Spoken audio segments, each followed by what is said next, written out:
ఒక విశ్వాసురాలు తల్లిగారు ప్రార్థనకి దూరం అవుతూ ఉంది. పాస్టర్ గారు, నాలాంటి పాస్టర్ గారు, ఎందుకు ఈవిడ ప్రార్థనకి రావట్లేదు, ఎందుకు ఈవిడ సన్నిధికి దూరం అవుతూ ఉంది, ఇంటికి వెళ్ళి పరామర్శించి బలపరుద్దామని చెప్పి ఇంటికి వెళ్ళారు. నాలాంటి పాస్టర్ గారు ఇంటికి వెళ్ళి వందనాలమ్మా అంటే రెండయ్య గారు కూర్చోబెట్టింది. నాలాంటి సేవకుడు అడుగుతున్నాడు, అమ్మ ఇంతకుముందు బాగానే వచ్చావు కదా, ఆసక్తిగా ఉండేదానివి కదా, పరిచర్లో కూడా చాలా సహకరించేదానివి కదా, ఏమా రాలేకపోతున్నావంటే ఆవిడ అంటుంది, అయ్యగారు ఆరాధనకి బయలుదేరదామని ఇంట్లో నుంచి అలా అడుగు పెట్టేసరికి పలోమని వర్షం పడిపోతా ఉంది. సాతాను శోధించేస్తున్నాడండి, రానివ్వట్లేదండి. వర్షం వల్ల రాలేకపోతున్నాను పాస్టర్ గారు. పోన్లే వద్దాంలే అని చెప్పి నా పాత గొడుగు అలా తీస్తే నా పాత గొడుగుకి 4 కన్నాలు ఉన్నాయి పాస్టర్ గారు. గొడుగులో కూడా తడిచిపోతున్నాను పాస్టర్ గారు. నా కష్టం ఎవరికి, దేవుడికే తెలుసు పాస్టర్ గారు, అందుకే రాలేకపోతున్నాను. ఓహో, ఈవిడి సమస్య ఏంటి? వర్షాకాలం ఈవిడి సమస్య. నాలాంటి సేవకుడు ఏమనుకున్నాడంటే వర్షాకాలానికి వదిలేద్దాంలే అనుకున్నాడు. వర్షాకాలం తర్వాత ఏ కాలం వస్తుంది? చలికాలం, శీతాకాలం వస్తుంది.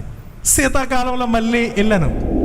ఒక విశ్వాసి కోసమైనా ప్రభు ఏమన్నారు, ప్రయాసపడమన్నారు కదా, సరే అని చెప్పి చలికాలం అప్పుడు వెళ్ళాను. కిస్మిస్ పండగ దగ్గరకు వస్తుంది కదా, కార్యక్రమాలు చాలా ఉన్నాయి చెప్దామని చెప్పి వెళ్ళాను.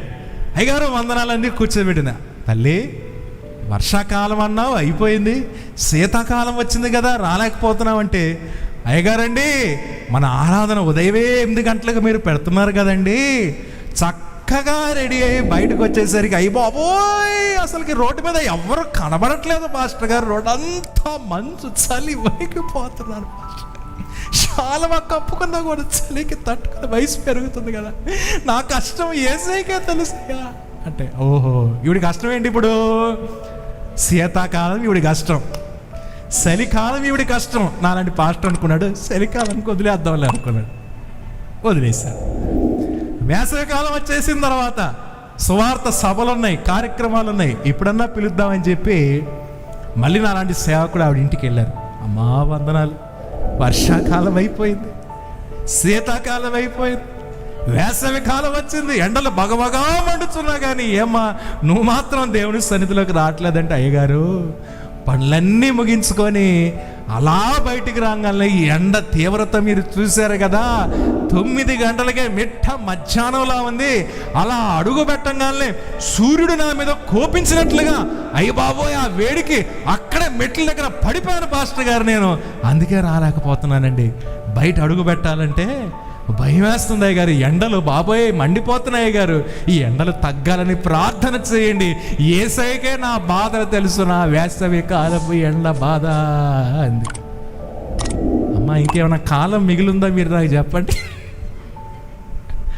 3 కాలాలు అయిపోయినాయి.